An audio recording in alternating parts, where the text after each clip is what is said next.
Spoilers! This is Sophie Aldred with The Legend of the Traveling TARDIS.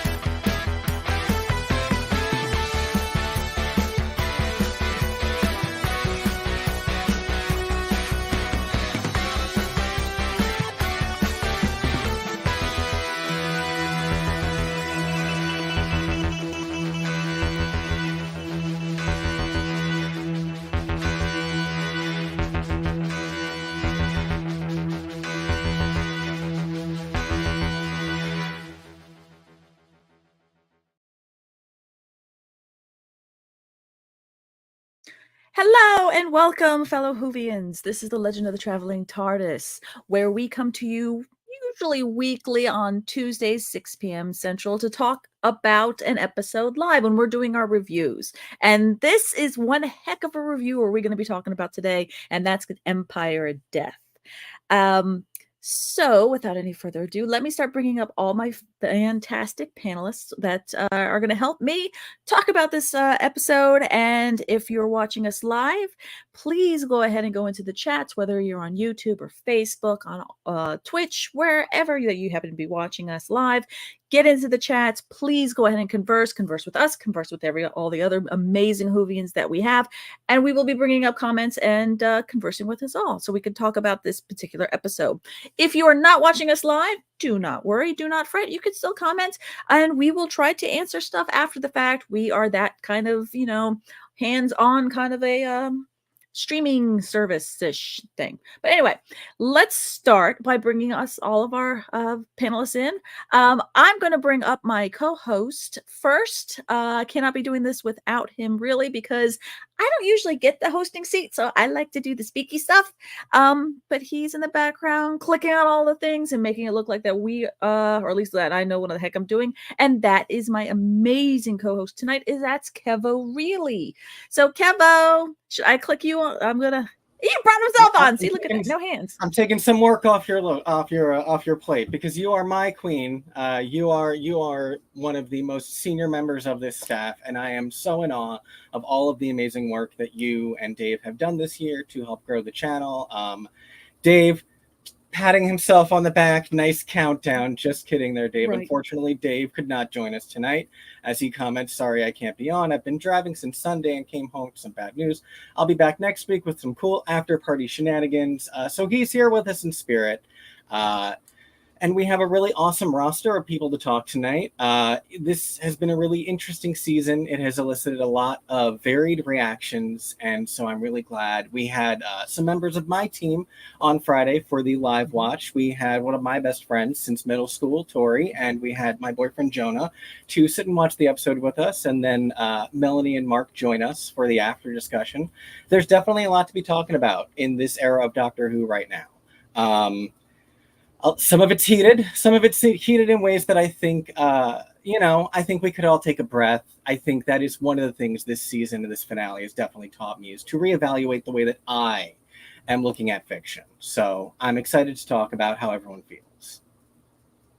Very well said. And yes, if you can go back and watch our live, the video recording of the live cast that this gentleman here hosted brilliantly, absolutely go ahead and watch that, because it had a lot more of the energy of after you first watch the show. So a lot of stuff is fresh, and this is going to be bringing in a lot of people who either have rewatched it already, have picked up some stuff, and have already kind of chit-chatted with other friends, other fellow Whovians, and found little things that we haven't really noticed.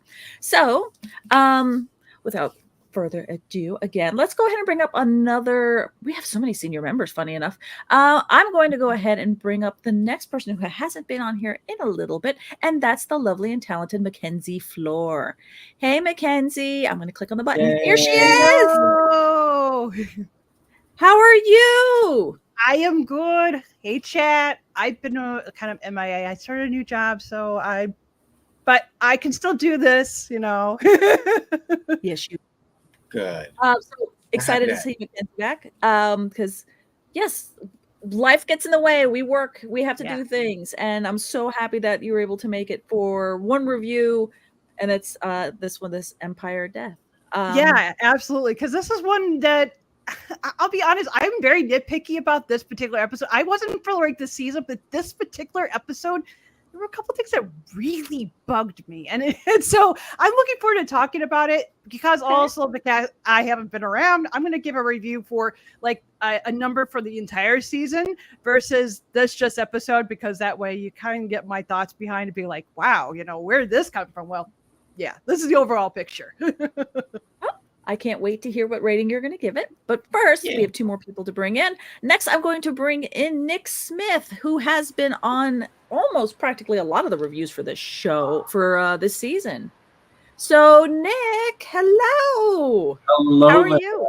I'm good. Kevo is so right. We're very much in the heat of the moment right now. I'm seeing some very strong opinions, very polarized in some ways, some love-hate stuff, especially, even from my family. I popped down over to England, and they were very much, I love this. I don't like this at all. And oh my goodness, it was like Thanksgiving, but in England. So glad to be back. And I can't What have we done to you? Doing the import-export thing, yes. And the great thing is everybody that I've talked to has this season, people have kind of come back to Who. So even if they loved it, they hated it, they have, varying points, a lot of people are watching. So the numbers of people getting back in to give it a chance and to try watching to see what they've been missing out, or Lord knows, go in there and watch the vitriol for themselves and then realize maybe it's not that bad, or who knows. A lot of people are in. So I love it. I love being able to talk about it. So one more person that we're going to talk to, Nisha Mulchin, who, another person who's one of our elder royalty of the show, way back from the beginning, but has also taken a little bit of time off because she's got some amazing projects on her own plate. Nisha, welcome back. How are you? And you're on mute, my love. I can't unmute you, baby. I muted myself. Sorry, guys. I'm back. I said I'm so excited to be on twice in a month. That's pretty insane for me. Like me and Mackenzie went bye-bye for so long. No, I just realized we have like most of the senior team on here. This is kind of whoa. This is amazing. It feels great. I'm so excited. I did a second. I have a lot to talk about the episode, which is why I was like, hey, please put me on this episode because I really have so much to say. I think it's like 2 shows worth to discuss. Oh, absolutely. So, yeah. I'm excited. I'm so happy to see you. Hey, Mackenzie. I have not been on with this team in like forever. This is like crazy. So I'm excited. As they say, Doctor Who is back. Yeah, we are back. We're so back. I think I totally found myself loving the episode. So I think I would probably be the controversial one for a change. So, well, when it comes to controversy on our particular show, again, to all our new followers, which again, thank you so much for all the new subscribers that we're getting suddenly. Yes. We love it. Hey, like we said, people are starting to watch Doctor Who, and we're here to kind of chit chat through it. What we're going to do is we're going to rate our own personal rating from 1 to 10 TARDISes, 1 being not so much the favorite episode, I did not like this, to 10 of this was stellar, this was amazing, oh my lord. We're going to give our ratings, and then we're going to go low to high. So, Kevo, we're going to start and then go around. Kevo, what rating would you give, and a quick why? I think I am going to go with an 8 for right now, and that's not amazing. It's not terrible. I really enjoyed it a lot. I think what I was disappointed by taught me a lot of what my expectations kind of should be for Doctor Who. This made me think about a lot of previous ratings, and I was like, oh, damn, are there any 10s? There's like very few when I examine previous finales. So I think for me, it's a lot that I needed to warm back up to Doctor Who. Okay, perfect. So Kevo is at an 8. And if you hear me typing, I'm sorry. It's because I'm putting everyone's ratings down so I can see them. Mackenzie, what is your number and quick why? Well, my hearts are broken in 2 on this one because the very first half, I was going in with a straight 9. I really was. By the time this episode was done, it's down to a 6. Okay. Yeah. And there was just a lot of nitpicky stuff. A lot of it was because of my expectations and me having done the thing as a screenwriter, been there, done that. And yeah, I'm even looking at it from Flux. I loved Flux, and I loved the season finale for Flux. And so I wasn't like, I don't know. I don't know what I was expecting, but I was really disappointed. I just was. So you had your peak early, and it kind of leveled off and bottomed out towards the end. Yeah. Okay. I get that feeling. I do. Yeah. Nick, how about you? A number and a little poquito why? I really wanted to love this one. I want to love all of, Doctor Who's episodes. And it was doing so well, but I do have, it ain't perfect. I'll put it that way. So I'm going to give it an 8 as well. Okay. And I'll go into why later. But you can see the joins. You can see the joins in the story. We've had a similar stories have been told to us before. So it just needed that extra layer, really, to boost it, which it did not have. All right. Nope. That I'm seeing consistency throughout so far with everybody's ratings, which is pretty awesome. Nisha, your turn. A rating, madame, and a little why.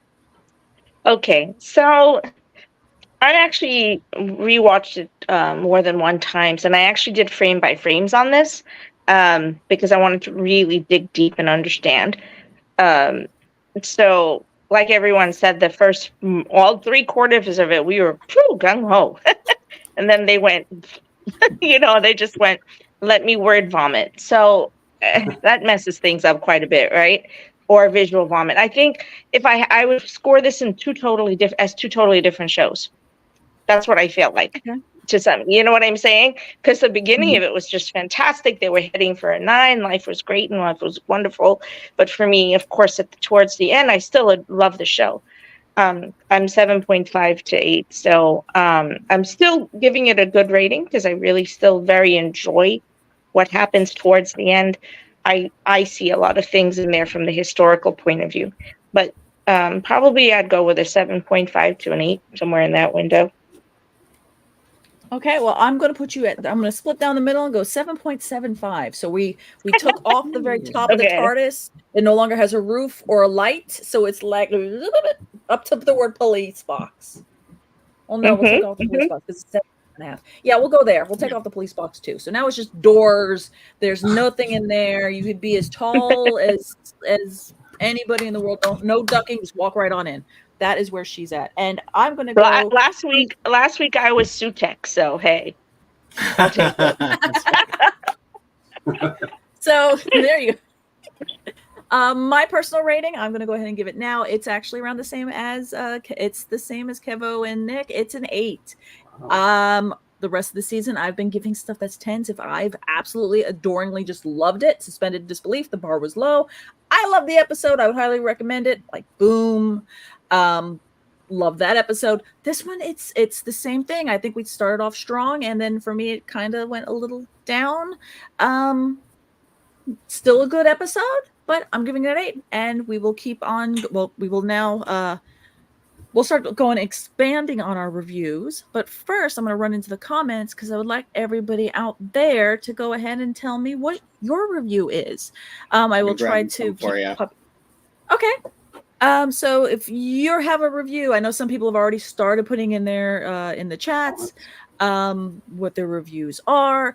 Please, by all means, go ahead and give it for this episode. One thing I do want to say that we kind of decided last maybe 15-20 minutes ago, Kevo, is next week's episode is we're going to do a full recap of the season next Tuesday. So if you want to bring up stuff now and put them in your comments, please go ahead. But we're going to try to comment for this episode because next week is going to be the whole shebang bang. Okay. So we will go peaks, valleys. It's going to be a whole roller coaster, y'all.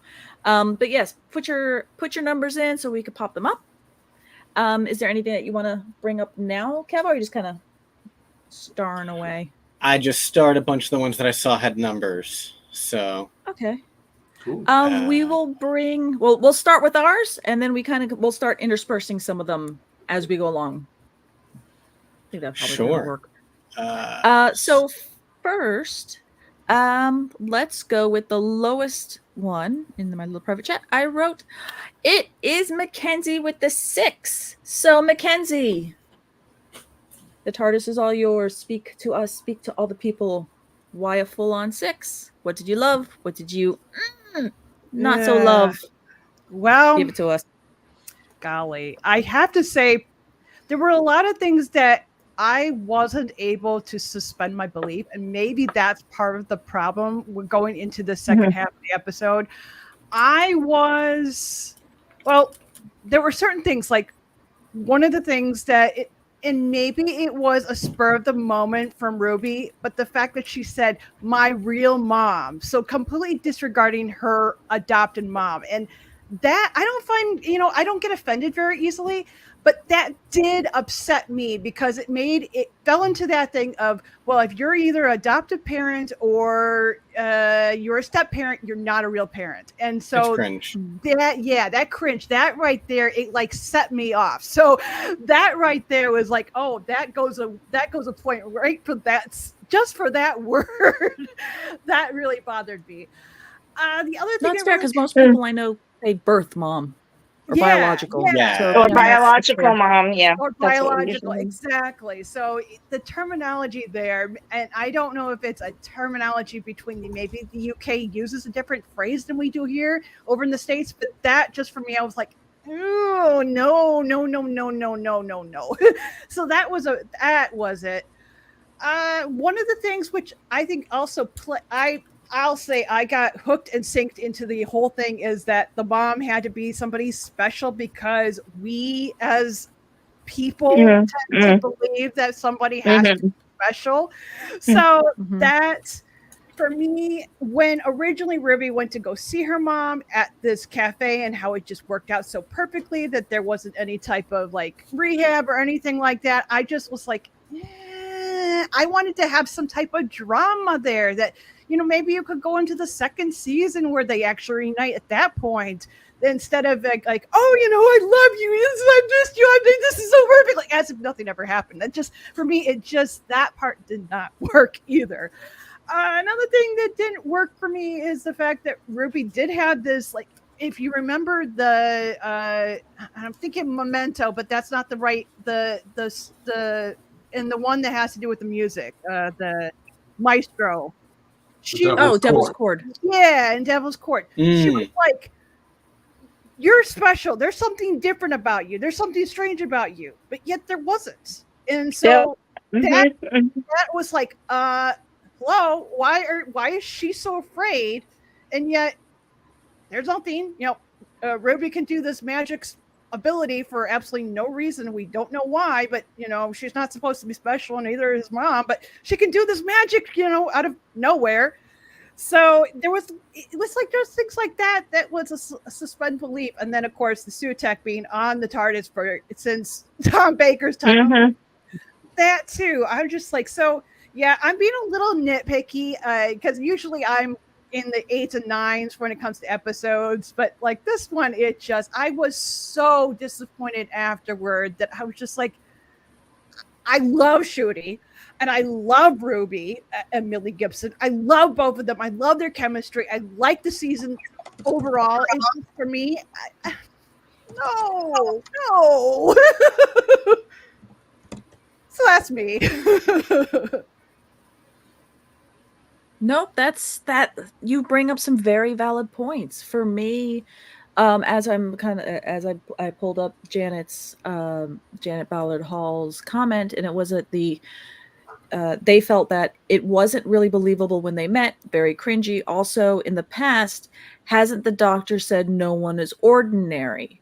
And then even as Grant had brought up is how can she make it snow? So those are kind of 2 points where for my own personal rating kind of went down, but I'm hoping that we see this now in, the next episode of the Christmas special of why if biological mom is ordinary, maybe I'm assuming biological dad is also just ordinary. So then how is she able to make it snow? And and that nobody's ordinary. So I'm kind of like, those are very good points. And some people, it's going to stick to some people a little harder than others. And you're right. I didn't catch that she called her her real mom.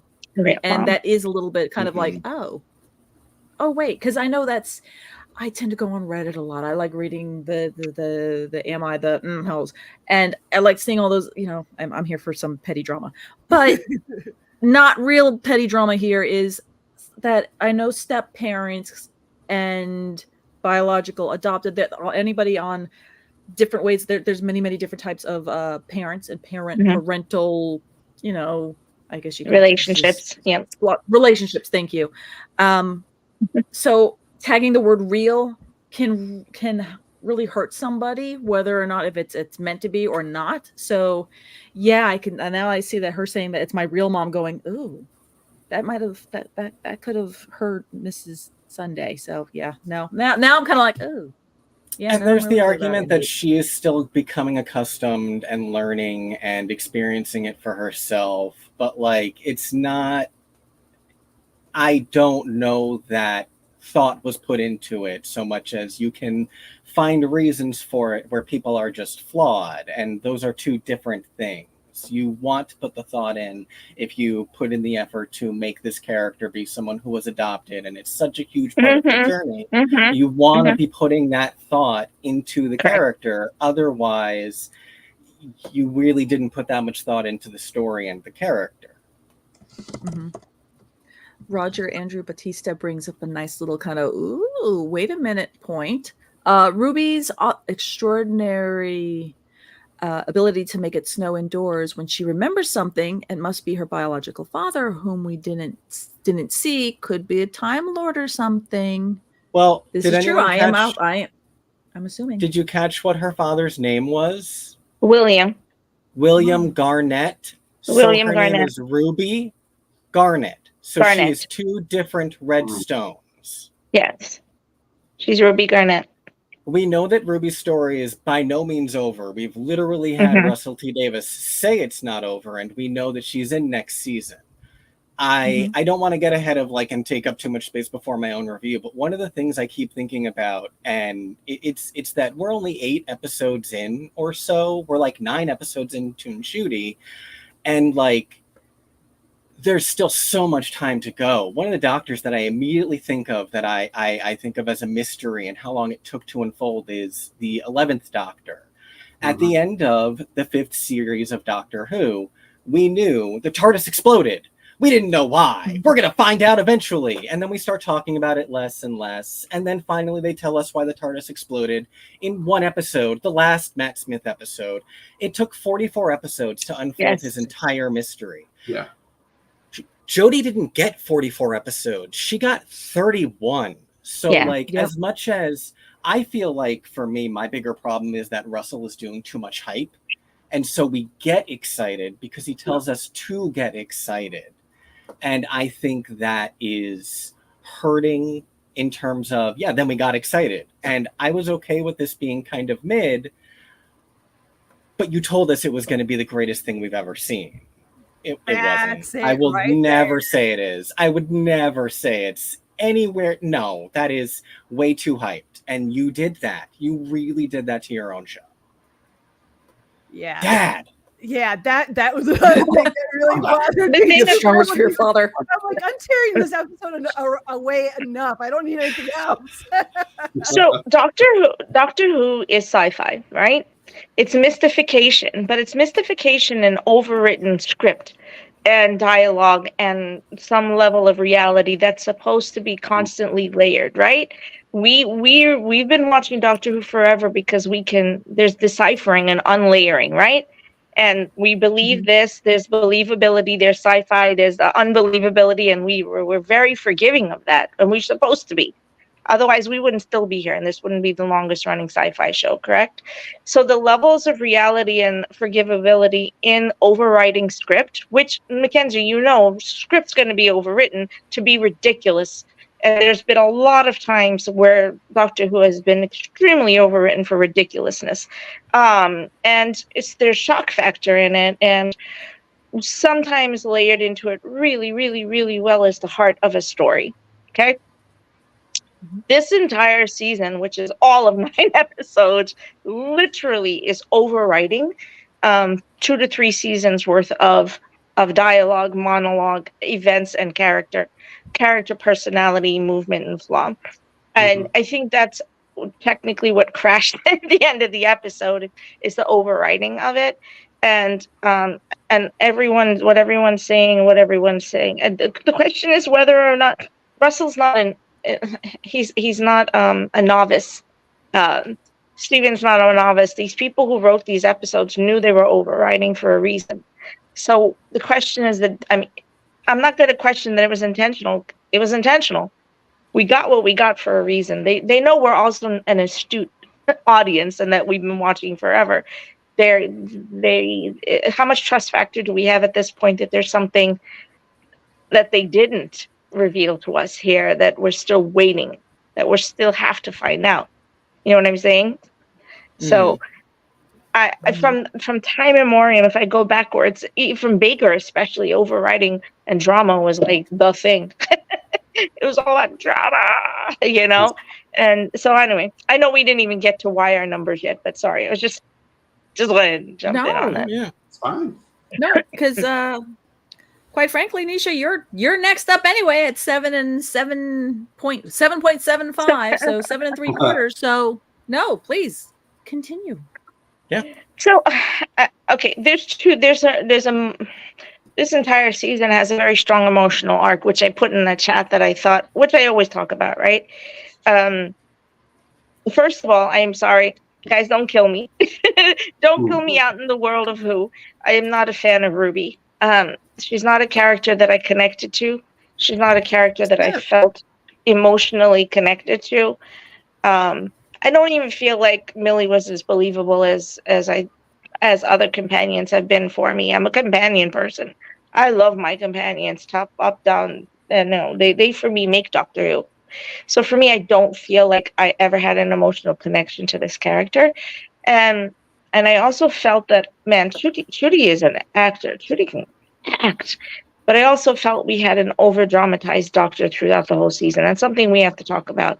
But also, on the other hand of it, we have a Doctor whose emotional wheel was so completely open. Instead of the one who's always closed off, right? Like forever, we had, you know, the 12th Doctor extremely closed and metal and hard and firm, so much so that we had to take, you know, 1 billion years to crack through.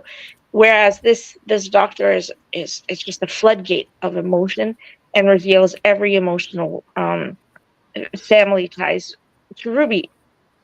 Is that believable for me? I'm trying to figure that out still. That's something I need to understand. Russell didn't hand me any particular line or discussion or passage where I felt that when Ruby stood in that time window, that her memories were strong enough to be able to create those magical things happening around her. I unfortunately never felt that this Ruby character, if you'd put Donna in there, if you'd put Amy, if you'd put Rory, I mean, they're companions that 1,000% we knew would open that time window and do what they did. Did Ruby do that for me? No. If you put Kate in there, I felt like it would have been more believable. So I think people are going to kill me. It's not that I don't like Ruby. Don't get me wrong.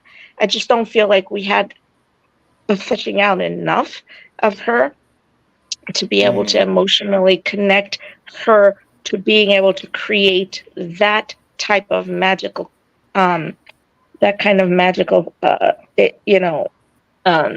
existence, that the snow and even the time window.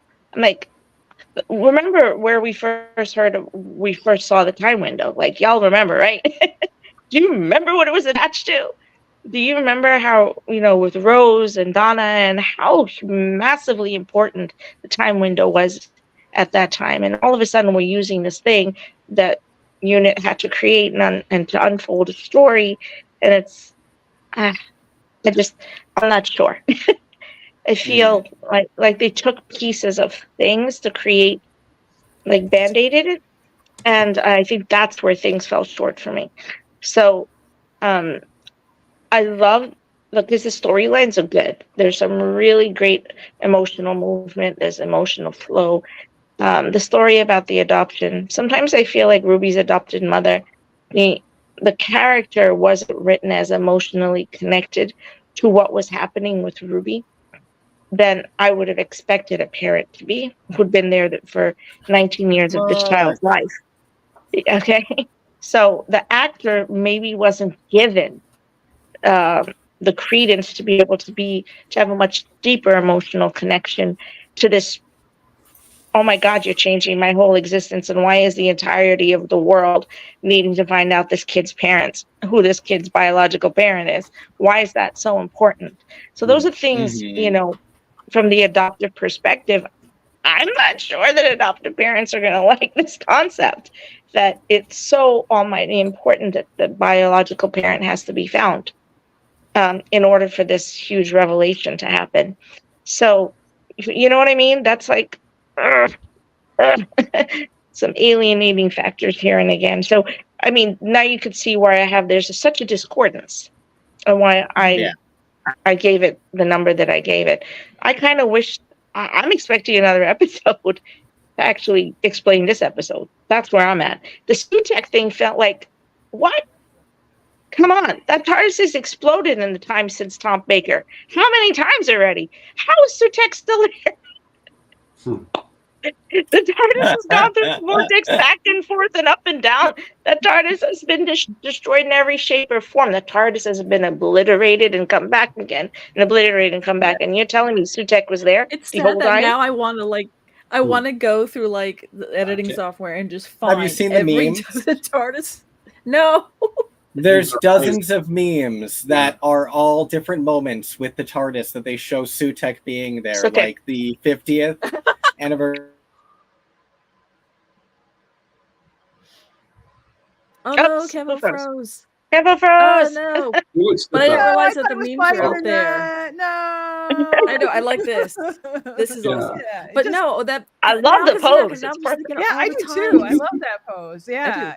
And I love the points that you brought up, Nisha, especially about the doctor, because that was one thing that I really struggled with myself. I liked that Ncuti was over expressive, but at the same time, I'm like, how do you go from, and I was like, I'm so excited you were going to be on here tonight, because I'm like, I would like to hear it from somebody from a psychological point of view to explain this doctor, what's happened from Jodie to now, getting so overexpressed, because we know that the doctor's always dealt with trauma, and now we're going from the one extreme to the other. I'm like, woo.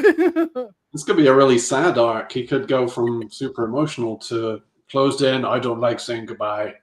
And that's what I suspect is going to happen, that there's going to be, even knowing technically the doctor's supposed to be healed, I don't buy that. And I think that he is, by the time he's done, that everything is going to be what was it that Mrs. Flowers said, something about everything ends in doomsday tragedy or something like that. Doomsday tragedy. Yeah. And so I'm expecting that to be the title of his very last episode, just because the way that things are weaved together. And I don't necessarily think, I don't think it was a coincidence that she said that at that particular moment, instead otherwise going, Her entire thing was about the overwriting, the fact that there's another hidden script in the middle of all of this thing. I just feel like I swear, we've had it before. Why isn't it rigged? It's a possibility. There's a hidden script somewhere and we know it. She's what it's all about. Yeah. I wish there was another episode, because maybe I wouldn't feel like I do right now with this episode. Like with this episode, I just feel like I haven't felt ever like this in Doctor Who before, now that I think about it. So just so frustrated with the writing, just like, wow. I mean, oh, I know. I've been when it comes to Doctor Who and writing, I know I have been very frustrated during 12's run. So, Joe, tell me about it. Yeah. Well, the whole thing with Graham too, and the cancer. That I'll have to say that I'll that one too. But for Russell, I've never been this major missteps. I think with this one, my rating going down when it comes to the writing is because I've had this wonderful high of good shows, good writing, we're doing good, and all of a sudden the misstep happens for me at the finale. I'm like, didn't still. Poor Nick is waiting to give his and as one of Team 8, Nick, you get to go first. I do. How exciting! Yeah. Oh wow, Nisha, I you know, gave right? me a lot of, so much food for thought. Okay, so 8 is a high number for me. 8 out of 10. This is good stuff. I did enjoy it, and Russell's going for visual impact. I think he's going for a lot of symbolism, things that will stick in our heads. All through the season, from a lot of close-ups of Ncuti, where he's just kind of imprinting us like a parent on a baby, through to shots of the time vortex, the snow. So I love all the symbols. I can see what RTD is trying to do. As far as Ruby not being special, it's kind of called back to Father's Day, where Paul Cornell had this dad, Pete Tyler, who was supposed to be special and a wonderful dad. He turned out just to be an ordinary bloke, and that was the twist. Mm-hmm. So here we have a similar thing on a larger scale. The Doctor's happy to knock around with ordinary people. They don't have to have superpowered mums and dads, and I don't think we're going to find there's anything special about the dad. RTD has said he was inspired by the Star Wars sequels, where first we thought Rey was, no one special. And then we found out that she was the daughter of someone powerful. So he wanted to just go with the kind of the middle ground, have an ordinary companion who we could relate to. And I did feel like I was warming to her as the season went on. Okay, but it's not a 10 out of 10 for this one, partly because of the bungee cord in the TARDIS, the lo-fi thing. The strongest bungee cord known to man. I mean, this is supposed to be the greatest enemy the Doctor's ever faced. And he needed more of an impounding, that dog jackal person. Also, the mom in the cloak. She's like a teenage normal person. It could have been a mysterious hoodie. Okay, time is cloaking her from our view, but that was a bit of not a red herring. We got more like white herrings here with the snow and everything. So trying to throw us off, not really working. The other thing that bothered me was Kate's death scene. You think about how her dad would act, get off my world, that kind of thing. But Kate's like, something about birds, and then she gets disintegrated. So, really, I think Kate deserved more than that. Even though it's not her final end, especially if we're going to see more of her in the future, we really need some stronger scenes for Kate. Also, we got some redundant characters. I think there's just too many characters. If you're going to talk about unit, which apparently I am, you had your 3 or 4 core unit characters, and we loved them. Whereas here we have, several different people bopping about. They're all lovely. I like them all. But it feels like dialogue is being farmed out. Rose needs something to say. Squiggly Wink, the alien, needs something to say. So thank you. Less characters would be better. It's fun. Hopefully the kids will love it. I want to see more. Lots of CGI. Great. More money. Ncuti was wonderful. I did, for a moment where, we were looking at a similar story to other RTD finales where, we think everything is terrible, the world is ending, the universe is ending, and then he finds a way to surmount that. I'm thinking, well, maybe it was just David Tennant did this better and he sold it to us better.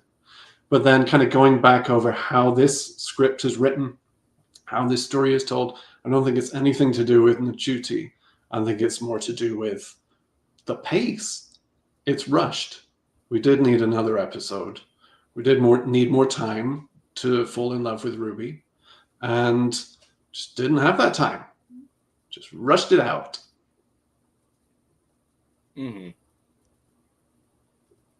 Just some ideas throwing out there. Yes. No, that's fair. You're right. I think the pacing of it seemed.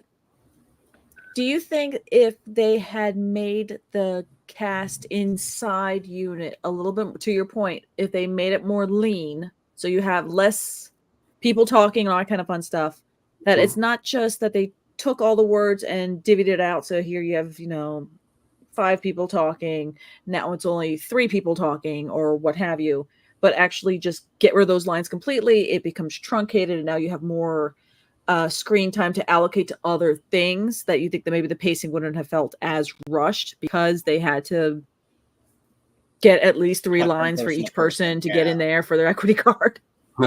Exactly. Yeah. I mean, you've got Ruby's stepmom, foster mom coming into unit. You've got Mel there. You know, RTD had to do justice to all these characters. You know, he had to do something with them. And that was a lot of juggling to do with the powerful enemy, you know, and the threat building.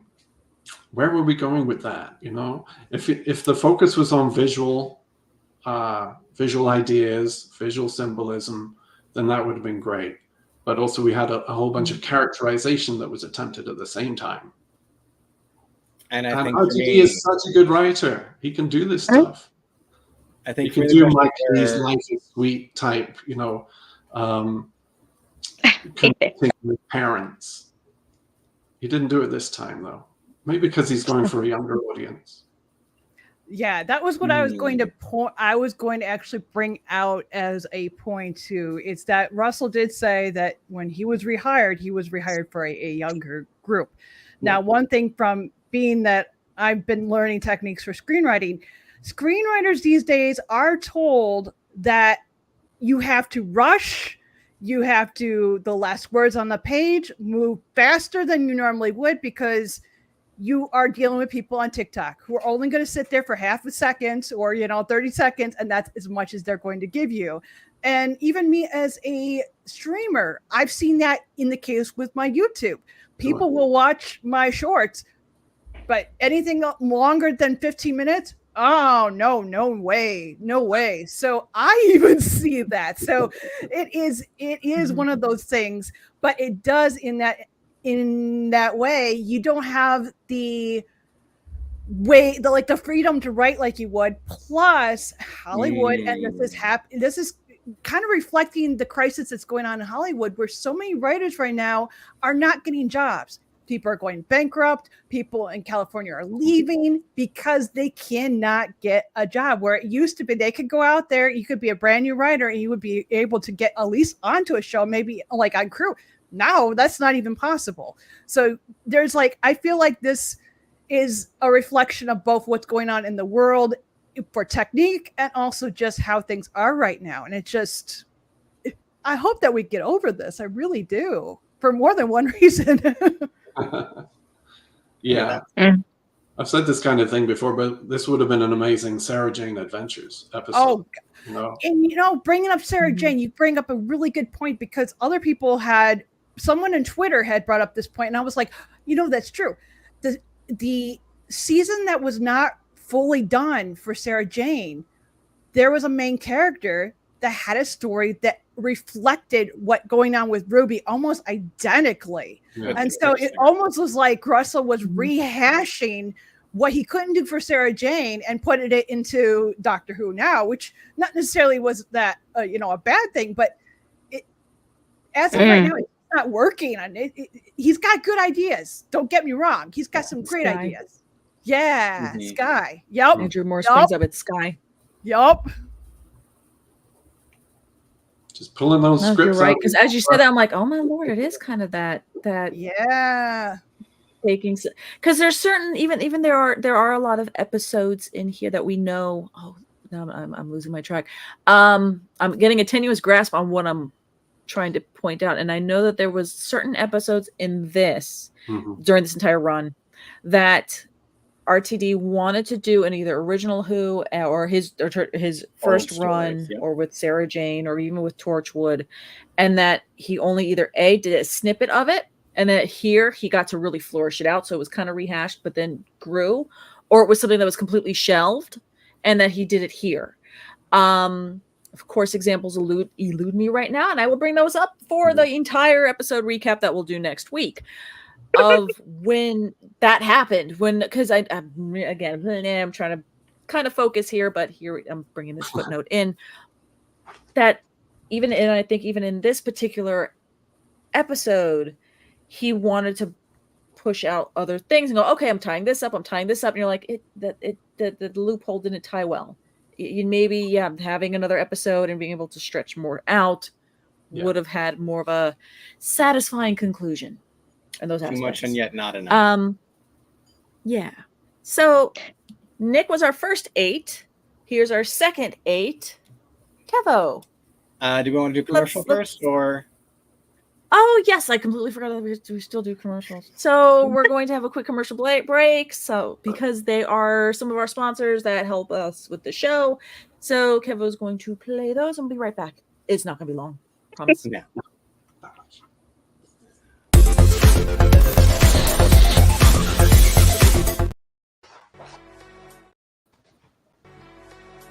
Are you a movie nerd? Do you collect VHS, DVDs, CDs, records, and so much more? Are you looking for clothing from 1940s to 2000s? Do you need cosplay or themed outfits? Come to Ducky's Vintage. We have it all for all budgets, located at the Oviedo Mall right off of the 417. Ducky's Vintage for those born in the wrong decade.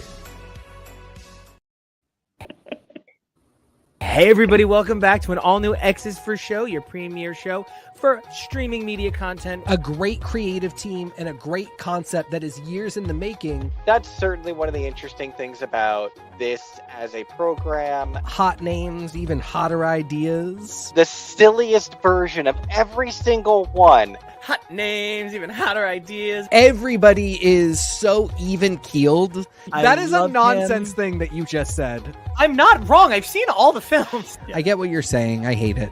It's really ugly to call out a genius on air. Nobody screams at each other and goes, I will fight you! Wow, what a great moment for our show. Truly, we did it. This would be a great jumping on point for you. 2,000 episodes in. Every weekend and Wednesdays. Shows no signs of stopping. You can check the show out at X's for Show. Come on. I mean, we've got a show, baby. Just, you gotta trust us. It's gonna be good. Oh, brilliant! It's hard to believe that in the 56-year history of the greatest sci-fi television show in the English language, there has never been a fan guide to Doctor Who.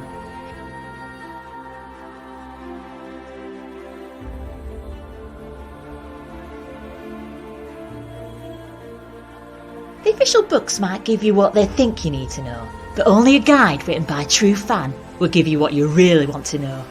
Join Whovian, the brilliant Mackenzie Flaw, as she takes you on an intensive journey inside the world of the first female Doctor. In the Binge Watcher's Guide to Doctor Who, Season 11. Right, let's get a shift on. Meet the Doctor. I'm the Doctor. But not the one you were expecting. Alright, sexy. It's time to go home. Doctor Who Velocity. Streaming now. What do you think? Are we good? I think we're good. We're back. We're good. And we're back. So thank you all of our sponsors. Go check them out, especially this one from X's for Show. You might have noticed a couple people here. We have X's for Show commercial. We have Floors commercial. So we like to tout our own things. Why the heck not? We're boosters, as you may have noticed a little bit in how we talk, and we like to boost each other and everybody else. And well, and Doctor Who. Which are just quick side note. I always want good friends at Ducky's, Louis and Naomi. Nice. Yep, at the Oviedo Mall. So if you're local to Central Florida, around Orlando-y area, that's where Oviedo. Go ahead and check them out. So Kevo, 8. Yes, you're in the middle. It's the 3 of us that have the 8. So I am the other 8. Still, my love. And, I'm really glad that I got to listen to everyone else give a lot of their feedback, because I definitely am reflecting a lot on my own thoughts from that feedback. There were things that were like, so for example, obviously the Ruby's parentage story. We all pinned a lot of hope onto that. For me, I feel like what would have really helped that story for me is something that was already in it and could have just used some more focus. And I think that even is something that we are seeing as a huge problem with this run right now, is that it's just not necessarily always focusing in the right direction. For me, as I'm really thinking about it, and her having this power and this mystery being so important, as I was watching it again with my husband, I'm thinking, you know, she was the Christmas baby. That was a thing. Like, there was only one or two lines that really made me remember, yeah, the whole world was thinking about her, and that was a really important thing. But I needed more than those one or two lines that kind of obliquely referenced it. And if that had been the focus, and the fact that the world wondered who her parents were, even more than just Ruby, if that had been really better given as the explanation as to why she had this power, I feel like that also would have taken a lot of the power out of who they were being important, because I really also completely agree with it does set a weird precedent, you know, especially with Russell being so focused right now on the Doctor is adopted, and that is such an interesting direction he feels to take the Doctor's story.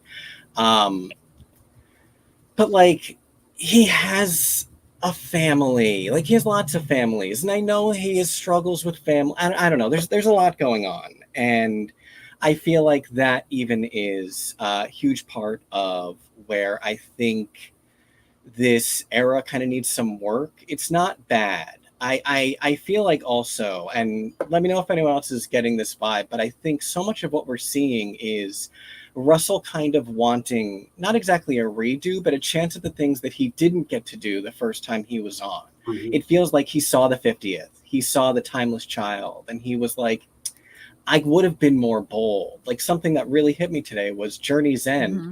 The Meta Crisis would have been the Bi-Generation if he thought he could get away with that then.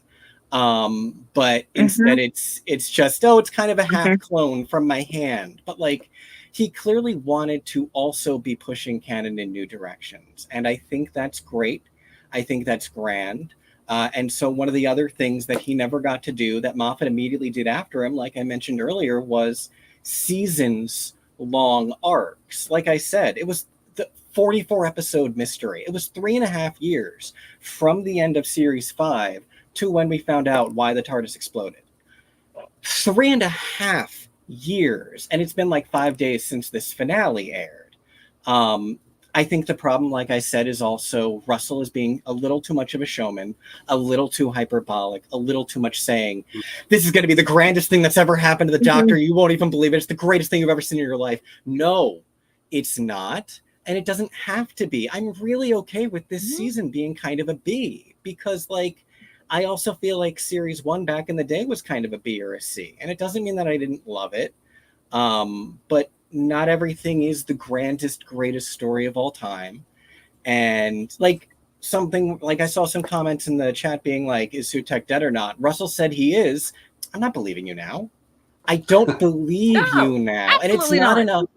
And but it's not in a fun way is the thing. And that's the thing when you overplay your hand. You are in danger of making the audience not be sure how much to believe you. And you're the boss of the show. We need to have faith in you. We need to believe in you and believe that there's story going somewhere. And it needs to be not these razzle-dazzle promises, because I'm okay with being let down, but I am let down. And I know other people are more let down than me. And I know that hurts the show. So that's my bigger concern than anything else. I don't mind this being an 8. I don't mind this being, you know, kind of simple. It was just fun, and I will rewatch it and I will feel new things about it probably. But you promised the moon, and you kind of just gave us a day at the beach. And I love a day at the beach, but don't promise the moon.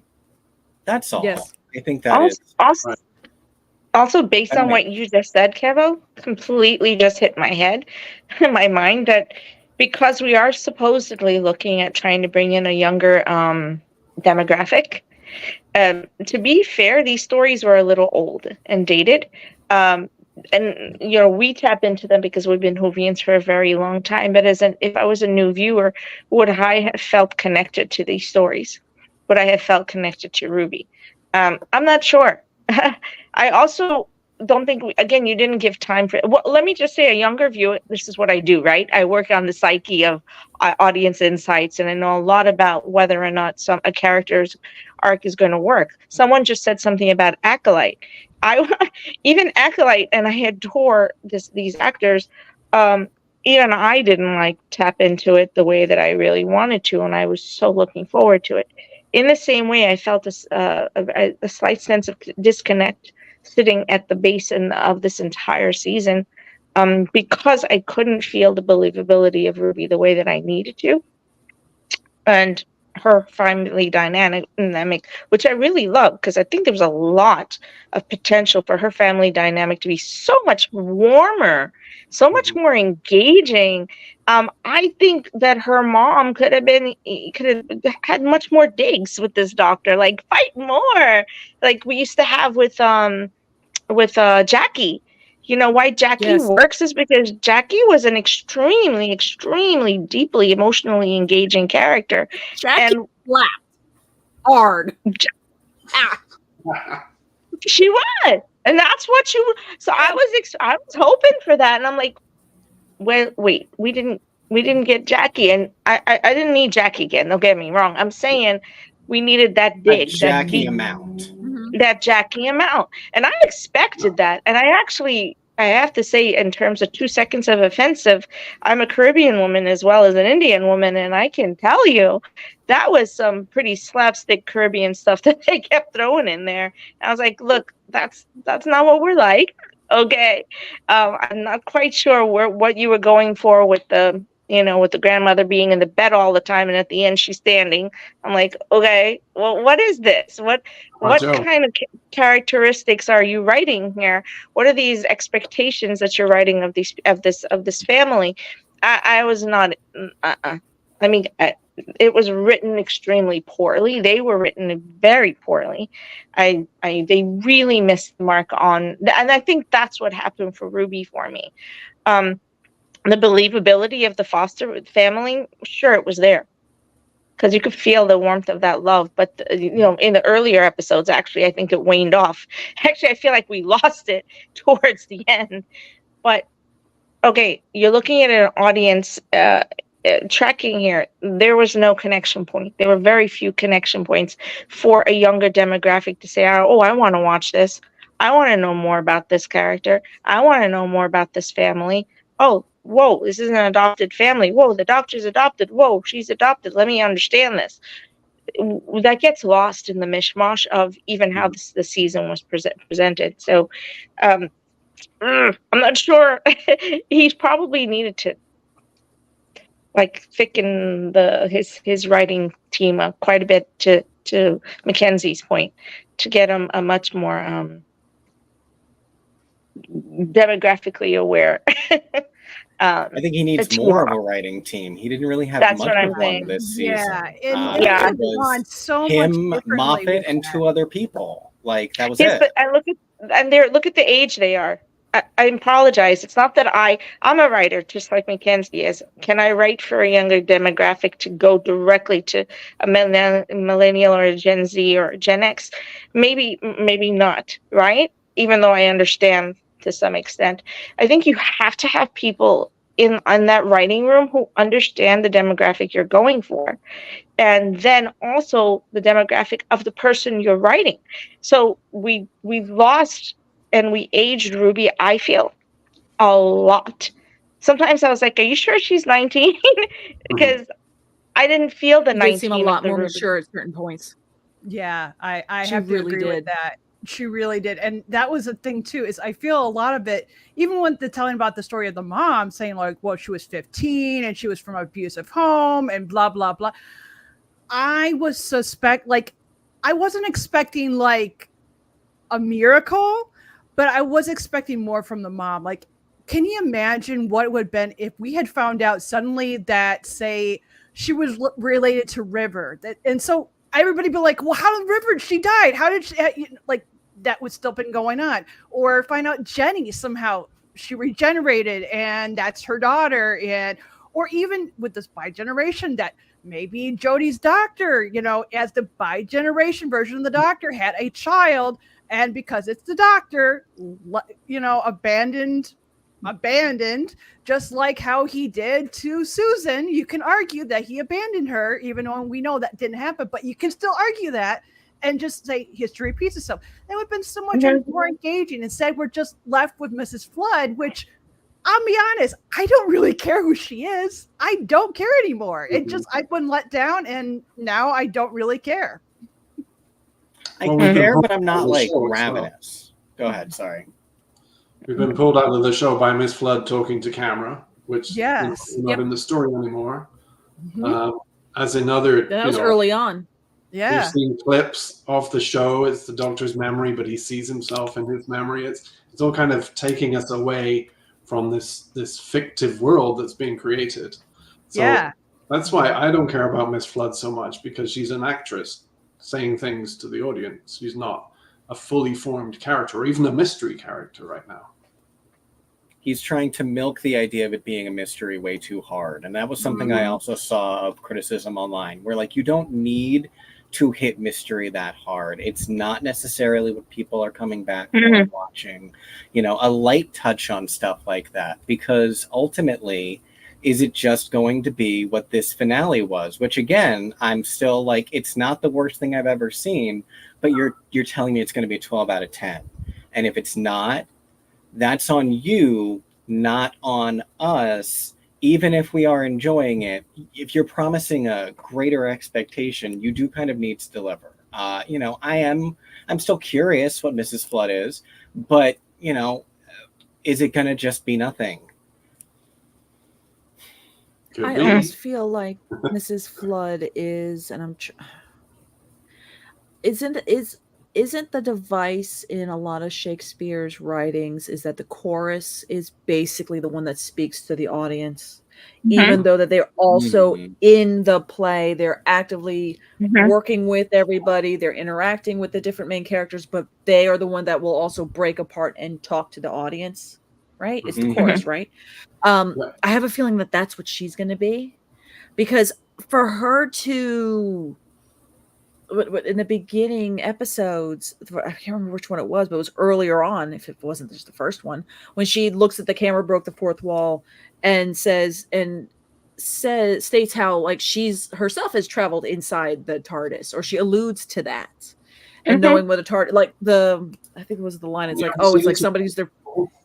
Never seen a TARDIS before. You never like they've never seen a TARDIS before. Yeah. It's like, what? And then at But the when very she's end on the here, street, yeah, when she's on the street, and she looks right at the camera, and then here at the very end, she's looking at the camera again, all dolled up for winter. So I have the feeling the snow thing has to deal with her, because why is she dressed up like Emma Frost? Like, what is she making the snow just for Ruby? I have a thing. Give me a minute. Keep going. I have a thing. Okay. So I'm kind of going to dovetail into my 8. So with my, a lot of it reflects again what Kevo and Nick said, since I also gave it an 8. I was expecting more. I've had on this for the season, I've had a lot of 10s because I just thoroughly enjoyed them. And one of the reasons why I did really rank this as high as it is I liked the memory TARDIS. Is all the things and Easter eggs pandering to fans? Yes. Do I like to be pandered to? Yes, because I'm a fan of the show. Sorry, I know whenever people are like, oh, that's just, that's fan service. Yes, please. I've had too many things. I'm the fan. No, I've had too many things in my life that I've hated. It's supposed to be for me. God, yeah. Sorry, that's when it's like, it's fan service. Yes, please. That's why I paid to watch this. Well, it's supposed to be, isn't it? Right? It's like, this is the reason why I go to Comic-Con. Let's watch shows. So anyway, so every piece of that Easter egg inside that TARDIS, I absolutely just loved. I like that they made a little campfire out of Jodie's TARDIS and how it looked like a little campfire. Thought that was adorable. There was a clockwork mask from the Clockwork Robots from Girl in the Fireplace. Yes. That was in the background. Yep. You have the Who Won license plate that was on the Who-mobile, or was that on Bessie? I can't remember. But that was a third Doctor thing. Naturally, you saw the scarf. I love the heck that they brought Melanie back, not just because I have the same name as her, but because she's actually getting to be smart, and she was a computer scientist or a computer programmer way back in the 80s. So she's a smart cookie, and unfortunately, then she was a problem of the time where she just became the girl who ran and screamed and Doctor, like many of the other ones, except Leela. At least Leela got to be the barbarian warrior culture that she is. What cost? But yeah, what cost? But yeah, but so I'm glad to see her. I'm thrilled to see how many women that are more advanced age that aren't all 19, 20 to 30, that you have actresses for Gemma Redgrave. Redgrave, yeah. To the right. Thank you. So you have her. You have Kate. You have Melanie. You have Mrs. Frost. You're having you're having older people. You have Susan Twist. We finally kind of know what Susan Twist was, and here was the anagram that we all knew, which I thought was a wonderful little slight when he's like, Susan Triad, that means TARDIS, and they're all looking at him like, yeah, we already figured that out. We all figured that. I'm like, that was a slight to the fan base. Seriously, because so many people and so many memes and so many Facebook groups were like, this is TARDIS. This means TARDIS. This means TARDIS. And then all of them were like, please, yeah. Hey, how first of all, how dare you? And second of all, how dare you? Because we thought we were pretty darn smart on that. And okay, fine, be that way. I'll be over here grumpy, still watching. So then it ended up becoming Sutek. Okay. I like that Sutek actually had really good CG. It wasn't the mask. The giant vase head. It wasn't a giant beast head. Yeah. The eyes being red and not green, kind of different. We talked about that a little bit on when we did the first initial review. That they went red and not green, but then I guess that kind of gives it more of that Hell's kind of when they were in the window. So okay, kind of dig the red. That's cool. So red evil. We know this is a bad guy. Big credit though that they brought back Gabriel Wolf. He's 91 years old, y'all. The last time he did this was 49 years ago. And he still had, whether it's bless him, bless the fact that we have amazing technology, and I'm holding my little microphone, audio technology that we have, we can clean things up. We just got a bunch of Beatles stuff that was all cleaned up again because the technology is there. His voice was clean and crisp and just as amazing when it was in Period of Mars, where he kind of has that same kind of Tom Baker kind of tone and presence, and they got to use him again. That was amazing for anyone that's seen Pyramids of Mars. So having Mr. Wolf, that was cool. So there's a lot of things that I can just geek over and just amazing. So all these little amazing things made me just I was a happy little clam. But then yes, there was parts where okay, he's been attached to the TARDIS all this time. I'm like, oh my god, mind blown, this is amazing. And then your brain starts thinking, going, so he survived it getting blown up. 1, 2, 3. Wait a minute. So okay, that brings my rating down. It's like, dang it. What else? But that and that is the world's most strongest bungee cord, y'all. And on the other hand, for it to be like attached to the ring and he's getting dragged through all space of time and he's being pulled, and now all of a sudden this is painful and half of me kind of was being nitpicky on but he's been clinging to the TARDIS this whole time, but now he can't be through the vortex, because I'm sure we all know the Doctor's driving. The Doctor's driving is absolutely horrific. That man has hit him, they, she, whichever incarnation of the Doctor has hit the sides and has hit everything with that TARDIS. Just bam, bam, bam, bam. If Sutek's holding on, he was like this protective little bubble wrap for the TARDIS, and that's why the TARDIS doesn't have as many dings as it has. So he's hit again. Sutek's hit the side. So how? Maybe because the TARDIS has that force field. We can dive down that hole, but I didn't like it. Him all of a sudden now being able to be dragged through, and now the sides of the vortex is hurting him, akin to falling off your water skis and the boat still pulling you. Oh, fine, fair. But yeah, and then it's the strongest thing known to man until the doors close. Apparently, those doors can guillotine a bungee cord and chopped. So that made me go, really? Okay, I guess that's the way you're going to get rid of them. But just before that, and this was my biggest gripe of the entire one. Yes, we saw everybody get Thanos snapped. And once it became apparent that every main character is getting Thanos, I'm going, okay, the Doctor's going to reverse this. We know this. And then how are we going to do it? Oh, death's itself. So, we've reversed the polarity. We've we've reversed it. Death is bringing life. Okay, fine. How come we didn't get to see this small little planet called Gallifrey? Come on, man. Give me Gallifrey back. I was expecting that too. Every planet but Gallifrey. I was expecting that. I was expecting that because he's had no problem not retconning, but embracing everything else previously. So I was kind of expecting that.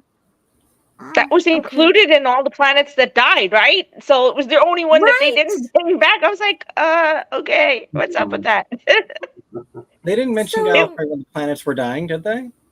Mm-hmm. It's just they didn't mention it this episode. But I have seen a lot of people question, could Gallifrey have been brought back? Well, I mean, in the past, right. In the past. So maybe it could be a footnote for him to say, oh, remember when I fought Sutek? Look, Gallifrey's back. So maybe it's just a little footnote for him to be like, oh, I'm going to make myself a little loophole. And then we're going to keep writing and just keep this over here on the side on this shelf for later. That loophole gives them the opportunity to rewrite everything Chibnall did. Just saying. And I don't think he's going to. Because I don't think he will, but it can. I think he's doing the Star Warsy thing of trying to massage and add and enhance so everything now works rather than going through and retconning, which I'm okay with. I hope he doesn't. I hope he doesn't. Remember, I like all of it. I'm a timeless child person. I'm all about it. So no, and that's the thing is, I don't think he's going to retcon anything. I think he's just going to keep adding to the flavor. Yeah, and he's always been enamored of the Last of the Time Lords concept, so I worry he's not going to bring it back, but I fear he forgets it was originally brought back out of necessity. He couldn't really show Gallifrey or justify there being Time Lords out there, but now you've got the budget, and there are so many fresher things that you can do by having Gallifrey back and having the Doctor deal with everything that he's learned about himself and new things you can be doing with Time Lords. Like, I would love if there were more Time Lords that broke off from the original society to follow more what the Doctor does. And that's adding things rather than deleting things. That was the thing I got a taste of this season that I would love to see more. Like, the memory TARDIS was great, and I love that it was left out there so we could still do things with it. Seeing Melanie was great, but let's keep bringing back more companions. I want more people every episode. Because we can. That's great. Mm-hmm. Don't overkill. Kate's just catching them all. Like, you get a job, and you get a job. And why is she doing that? Not to see people and have them actually do things for the story. Otherwise, the joke's not funny. It's just a dumb joke. Yeah. No, that's fair, because now at the point of going, okay, so then where are all these people? It's like, exactly. For me, because I'm like Nisha, I love Timeless Children. And I love the added mystery to the Doctor. The only thing for me is if they bring back Gallifrey, I would like to see two things happen. One, the adoptive mother, or what's her name? Tycoon. Yes, Tycoon to be resurrected, so we can have more of that, because I felt cheated that she got killed off so easily. She got killed off so quickly, exactly. That would be the first thing. And the second thing is bring back Azure and his girlfriend. They were supposed to be the better than Sutek. I would like to see a round two, because I feel they were cheated off too. Well, Sutek, I feel Sutek got the same treatment. That's a great story. That's a great story. I think. Yeah, I would love to have known more. The depth of that story. Now that was something. If we had really been able to layer that more deeply, I would have loved it. I would have loved a lot more of Jodie. So that's all there is to that. I really wish that Ruby's mom had ended up being the bi-generation of Jodie Whittaker. I really do, because that would have been a great way to bring in that bi-generation in and make it work instead of being, oh, it's just another way to bring back Tennant. You know, everyone's thinking that. Oh, this fails. Let's bring back Tennant. Let's bring back Tennant. Let's make another doctor for Tennant. How many doctors can Tennant play? I know. He'll have his own special. 5 doctors. Yeah. They're all Tennant. It's like, okay, remember where your eye line is. Or, you know, another thing, too, would be fun for Mrs. Flood, which I don't think this would happen, but playing off of that bi-generation, playing off the idea that Nisha and I had, that this with Jodie, that the monster had come from an alternate world. Make Mrs. Flood be an alternate Clara that didn't die. Okay, totally went. My mind went exactly there. Yeah. I was like, wait, is she Clara? Because she said, "Run, you clever boy." I was like, dude, like. Why did we say this? Everybody catch the clothing. She was wearing Clara's clothing when Clara died. And she's been wearing stuff that Romana wore as well. That Romana. Yeah. I love that it brought us back to Mrs. Flood, because the thing I wanted to get before to bring up is there was a close-up of Mrs. Flood's suitcase on the official Doctor Who podcast. So this is stickers for New York. This is Beryllium over here, Space Vegas. London, I truly think she's a Gallifrey. She's a companion. There's a lot. And you have Cardiff, you have everything on it. So yeah, I think we're going to find out the timey-wimey of it is that they are a companion of some sort. Ronnie. Yeah. Mm-hmm. So isn't though technically the Ronnie still caught in copyright that they cannot use her? I don't know if that's still in effect, but it was. At least it had been prior to this series. Ronnie could not be used on TV. She could be used in Big Finish, but she could not be used on TV. I don't know if that's still in effect. Can she be the meddling monk? Because if she was playing the meddling monk, that'd be pretty fun too. Yeah, then I know Christian would love that. Yeah. We have other people coming ideas of, could she be River's new body that she downloaded to? Because she was uploaded to the library, so that's why for the longest time I was so certain that either River was going to show up or somehow Jodie was going to show up again, somehow to bring this all into understanding what the Flux has done that has caused this big thing. Because, you know, you're going even back to the episode with Tennant and with Catherine Tate. If you notice, there was that one episode where the TARDIS was going this. Like, what was wrong with? And we know that there was all that black stuff coming out of the TARDIS during Jodie's run, so we knew something was going wrong there, and that was all caused by the Flux. So, can we say that Sutekh could? Okay, let's backtrack this a moment. Ooh, is Sutekh really from that world? Is Sutekh actually an alternate? That's a good idea. Left. And he was lying because. Yeah, and he was lying, and that maybe his TARDIS, maybe he was stuck to the TARDIS this whole time. Goodness.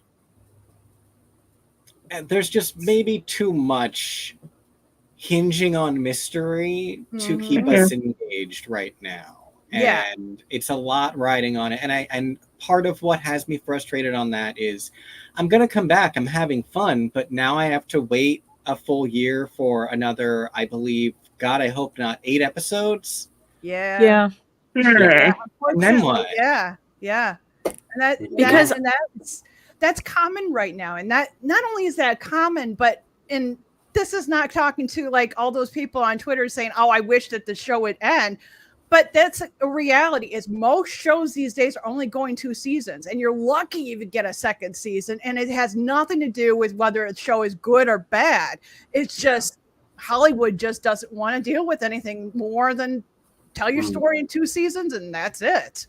And I think a big casualty of this is knowing that, well, one, we came from Jodie's run, which was pushed off because they wanted to switch over when it was aired, then COVID, and then it was another thing of switching off again. So there was so many years in between that people were just like, you know, it was it's hard to find. I mean, yeah, it is. I've heard people, just regular people complaining in a store. Yeah, I don't know where to watch it. I don't want to get Disney. I don't want to, you know. Right. Just make it now hard. you're doing it again. And they're doing it again, knowing that, as a fan, knowing that y'all have money, y'all have budget, and for the most part, you're on Disney Plus here, but over in the UK, why the year? Why that long of a gap? Okay, And again, I would like to know why. Why are we doing it this time? What is the reason? What's the excuse? There is no reason for this level of delay. There's no reason not to go back to an 11-episode season. Not at all. What would it have cost them to have done 3 more episodes to really allow us to have... That's fan service. Fan service is giving us back what we expect. Well, I don't want to say expect, but what we need to be able to fully flesh out a season. And 8 episodes is not it. It isn't unless you're doing a sitcom, and then you can do what you want with it.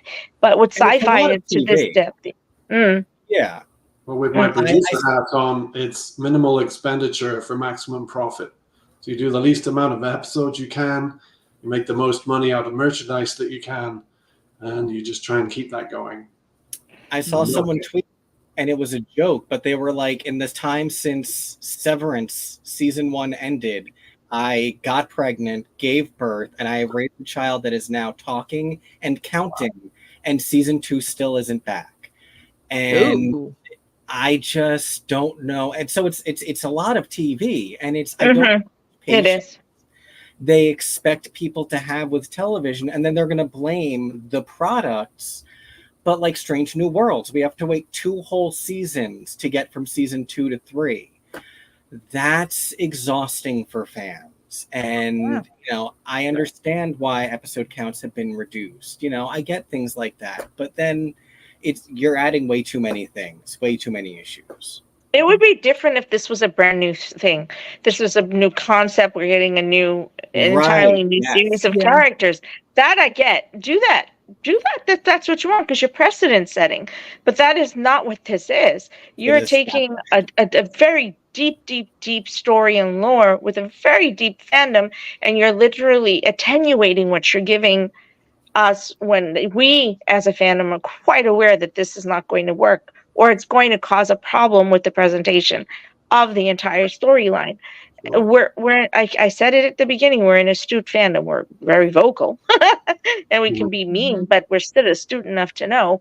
So I think maybe with how it was bought and brought over, we weren't given the credence. But that happens a lot when someone acquires another show. By the way, I was thinking about Mrs. Flood, that she was like the Watcher. So she kept giving me Watcher vibes. Yeah. The more verbal Watcher. The talker. So, yeah, that's what I was also thinking. That's one thing I liked about her during the show, was when she went to go take care of Cherry, and she's looking outside and she's talking about, what's happening and all that kind of stuff. And she's seeing everything, the dust and everything, and how she how she laments that, and then she said that I think how she's not going to be able to be there for when the real, problems start happening. I'm like, wait, what? When you realize, villain turn that's not connected to this. Ooh, and then just hugs her, and then even Cherry's like, I'm sorry, what? And I'm like, oh, dual villain. I like this. That really piqued my interest. And then seeing her at the very end going, she has her own long game going on that's not with this. So at least the undercurrent, it's nice. But she also alluded to the fact that she knew she was coming back, or was aware that there was a way for her to come back, and that the clever boy was going to find a way to bring her back. So, you clever boy. I feel like there's something about all of this that's already known, right? With the Watcher vibe, it's like I already know what's coming. I already know where the Doctor's going. I already know where you are going as a character. So we still have that all to hit. That's the thing that I think gives us at least some hope that there's way more, richness to this story arc than we've gotten a chance to see so far. I'm hoping. I don't like the third wall thing, but that's okay. Whatever. Breaking the, whatever. That's fine. Yeah. There's got to be. I'm hoping there's a real good reason for it. Yeah, I have to agree with that. I'm just hoping that Russell does not do what Chibnall did to Yaz. Please don't do that. But of course, it might happen because she's only going to be unforgivable.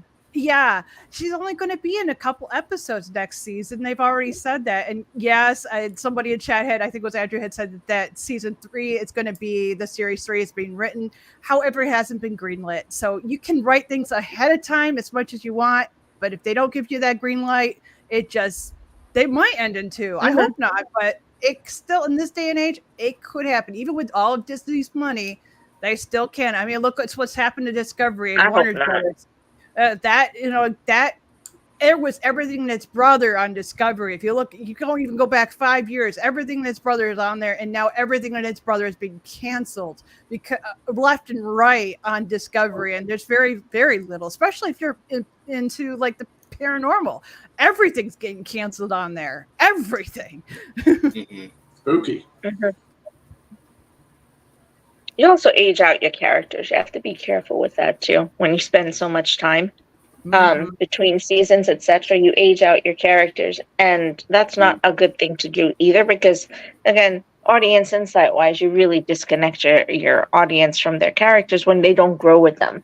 One of the main reasons anyone stays connected to a show of any kind is because you are connected to the aging and the growth of those characters.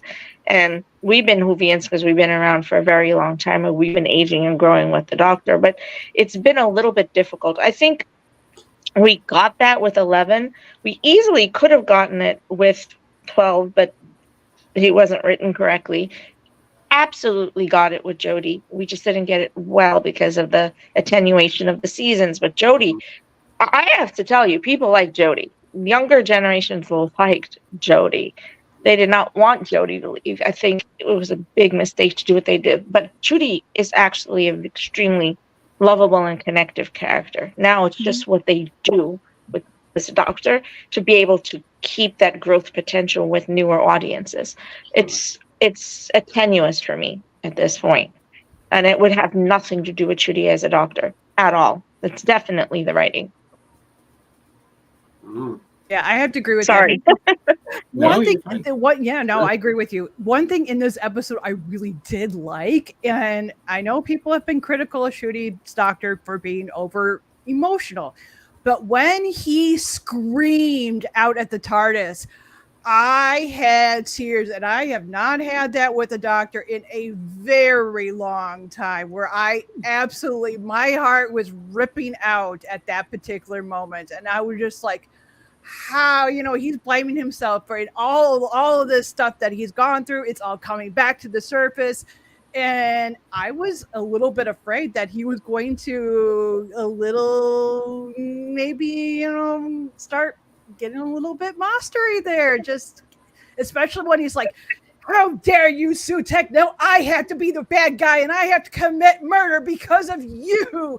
I just like, ooh, I'm seeing that. Ooh. I have an issue with that though, because what he ended up doing was the exact same thing he did as 4.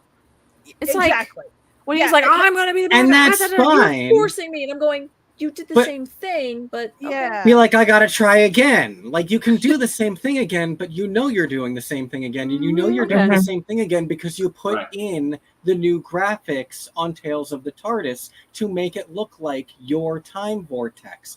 You did that on purpose. You didn't have to change that. It looked janky, but it's cute. It's from the 1970s. Like, I'm becoming a very radicalized Doctor Who fan as well, because now I am watching classic, and now I feel very gaslit by everyone who's ever told me that anything modern isn't as good as classic. Objectively, that's a lie. But like, there's a beauty to it, and you can it's only work with the fun, and technology you have. it's classic for a reason. Like, all of those movies and TV shows from back then, there was an art to it, and I get it and respect it.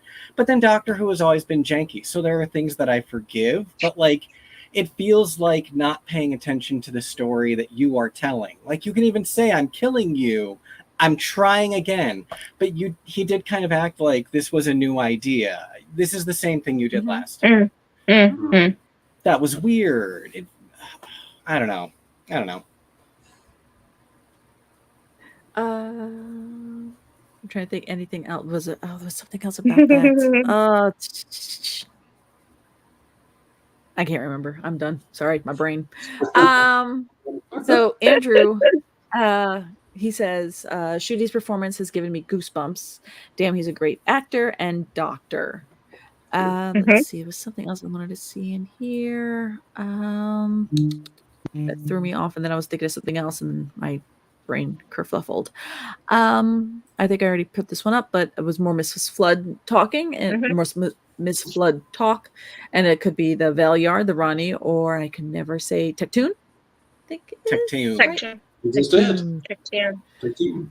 So, didn't even think that could be who Flood is. The one that I keep always thinking about Mrs. Flood is everyone kind of brings up River, because again, it's the play between pond, river, and here we go with another.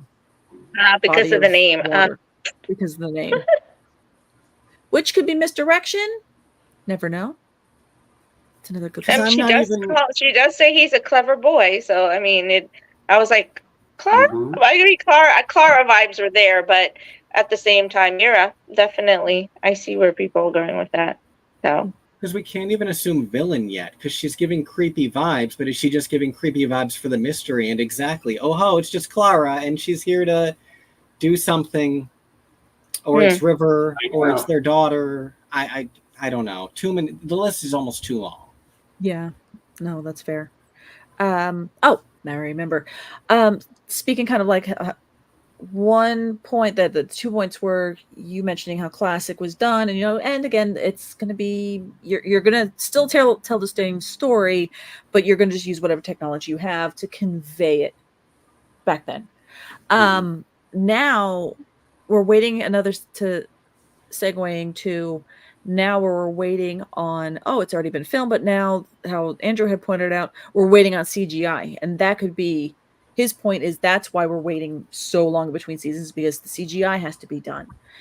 Whereas now I'm kind of thinking, if you're that CGI heavy, is it important to the plot? Because sometimes it can get lost of you're putting so much CGI and effects into something. I'm like, I would rather you specifically work on your writing and your story and your structure than the flashy because I'm someone who really believes that it needs to be enhanced, that the CGI is enhancing the story, or it is showing something that, yes, we're looking at a new time vortex that we've never seen before. We have an opening crawl that we've never seen, so it really helps paint the picture of what's going on.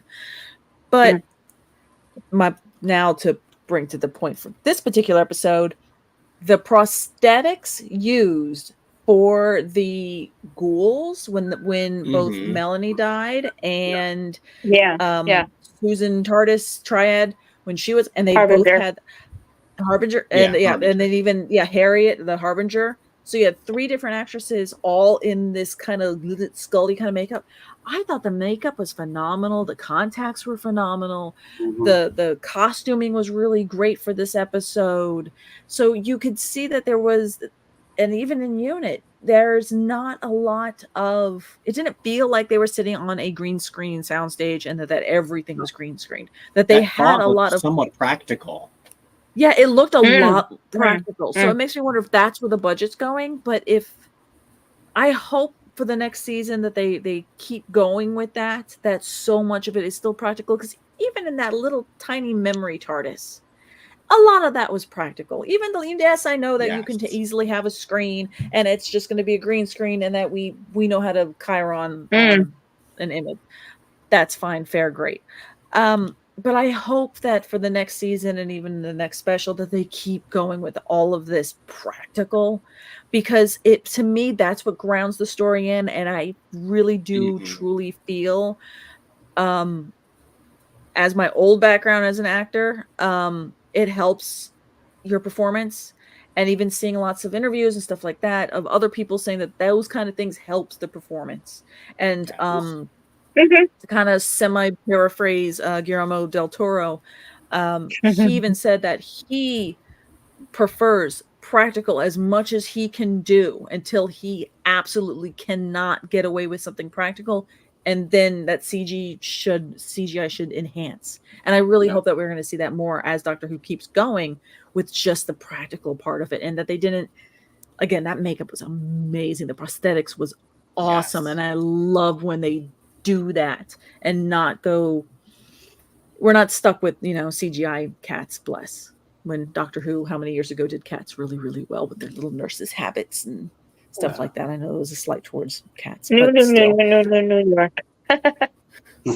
But yes, I love practical. So I hope that they do more practical, and even then, that could help cut down that timeline of why am I waiting so long for a year for you to do CG when you could just do a little bit to enhance, please? Because this didn't feel like it. If this is what we're getting for season 2 as well, it looked great. It did not feel like something that should take a full year. Yeah. And we don't Give want us time like House of Dragon. They're like, if you're going to do CGI, do it that way. That they had to wait 2 years. Instead of just don't make it like you don't have to. You don't have to make this like Star Wars or Star Trek. You don't have to. I mean, yes, you want to catch up with or The Witcher. You don't need to do that. But it's like if you're going to go CGI, go out there instead of like we had those 2 incidences with Susan Twist where we saw that she was in a different type of makeup and they just showed it for like 30 seconds. Like I'm like, that was like phenomenal. That was like for even that, and that was on there for like maybe 10 seconds. I mean, that was such a wasted moment right there. I felt too. Just don't want to see the program relying on CGI to tell the story instead of great writing, because the janky old classics, they stand the test of time because of their ideas. Exactly. So we need that strength to continue. Yeah, agree. Look at those of us who've been Whovians for as long as we have been. Obviously, it wasn't because of the CGI. It was because of the depth of the character and the personality and the growth, and because we connected to all of these doctors and to these companions. Because early writing was okay. It wasn't fantastic, but it was actually okay. It was pretty okay. And they kept the mystery made sense at the time, even if it was cheesy mystery. I mean, remember, I've been around since Pertwee. It's a weird thing I always say to people, I don't make sense for Pertwee being my first Doctor and for the Doctor to have walked me into Doctor Who. It's the weirdest thing. I'm not the demographic for it at the time whatsoever, but for whatever reason, that worked for me. I think it was because of Unit, by the way. I think Unit had a lot to do with it because I've been around for as long as Unit has been, which is crazy, right? So I think it was just the fun nature of it, but it was also the mystery nature of it that kept me going. I'm okay without the CGI as long as you give me the mystery nature of it, and you give me good wow moments, and that's what I'm looking for. That's it. That's what I want. Yeah. It should be more about the individual story mysteries and not this, the arc stuff can be fun, but that needs to not be the focus. This isn't that kind of show. Yeah, well, it's becoming that kind of show. So I think they have to think about that. We don't need it as much. So. And I feel like even in the Chibnall era, it wasn't for as much as there was the mystery of the timeless child and then the reveal, it was just kind of a sort of running in the background thing. It was never as intensive as I felt all of the Trenzalore, TARDIS exploding stuff. Like, and so that was a little bit closer back to what it had been, but now it feels like Russell was more jealous of Moffat and doing like intensive. River turns out to be the child of your companions conceived in the TARDIS, and she's so special. So I don't know. That was a lot. Now they're beginning to one up one another. They're like, okay, now it's my turn. My turn in the sandbox. Let's Get see out. some competition. Yeah, why not? It's my turn in the sandbox. Give me the toys.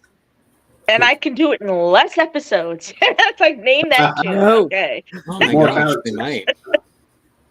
Oh, no! Give me more episodes. I think please more episodes. 8 episodes was just, I think with more. I think is something we're also feeling. Even if it was this level of reveal and finale and everything, with 5 more episodes, we wouldn't feel as it's 7 weeks because the double drop. So it was only 7 weeks on top of that. And while 73 yards had its moments and I did enjoy it, I now looking at the series as a whole, and again we'll talk about this next week, I kind of wish we need it. Why do we need it? Well, and then we could have had something else. But now after the finale, now I actually wonder if there's more coming from that, because the Roger Williams thing is weird. Yes, exactly. So like, was that now going to be important? And I understand it. I defended of the fact that Moffat pulled us for an arc, and he wants to play too. But like, audiences aren't the same that they were 14 years ago, and I didn't like that then. So like, I thought it was unnecessary. Yeah, it was unnecessary. I don't need a whole episode that's going to be intriguing. When as somebody who's used to all of a sudden having their rug pulled out from underneath them to say something is canceled or something's gone or it's on hiatus and because now I just feel like I've lost an hour 45 minutes of my 30 minutes, whatever heck it was, of my time. It's like oh well, and the story of all 8 episodes, I would have rather had something to help flesh out and build. Correct. Maybe this is, to your point, it could have built. This might build for season 2, and then we're gonna have more stuff later on. Like when Ruby kind of leaves and then comes back, and when she comes back, it's because of this. Oh, we'll all go, oh, that's amazing. But I always fear that there's people who aren't coming back to be. He brought the Roger Williams thing back at the end, if you remember. He came back up again because we were like, why do you know about him? And he's in 2046. And why was 2046 such an important thing? And was that all about 2046 being the important year? I mean, okay. If you did a whole episode to show us that 2046 was an important year, maybe not. I think, okay, so there's something deeper about him, and it's not the first, second, or third time he was the most dangerous prime minister in all of history. Okay, let's find out. Are we going to find out what the heck he did? I don't know. The nuclear race and things. So maybe they built it there like Moffat built some of those one-offs with the what's his name now? The Trump that character. Bringing him back again later. So I don't know. Of course, we didn't have enough time to work on that character, so we don't know anything whatsoever. So. Oh no, yeah, Chris No.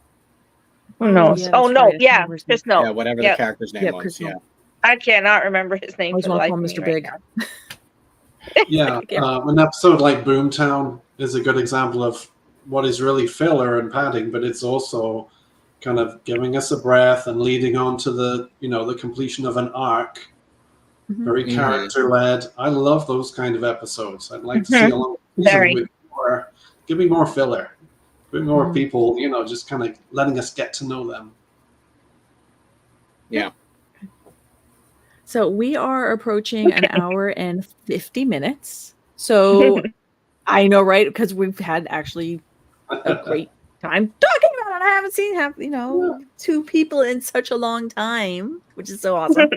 But up to you guys. Want to keep talking? Should we start wrapping up? I mean, we still have people watching and bless wow for it. Thanks to you. But yeah. So we love I don't seeing know. the What do you think? engagement. Yeah. Please give us a like too. Give us a like. That also helps the algorithm. Yes. Yeah, come see us. Yeah. Yes, you can see all of us have our own little kind of our tags on here. But I think maybe we should just go ahead and wrap up. Because again, we are getting towards 2 hours. So And we're going to talk about this a lot.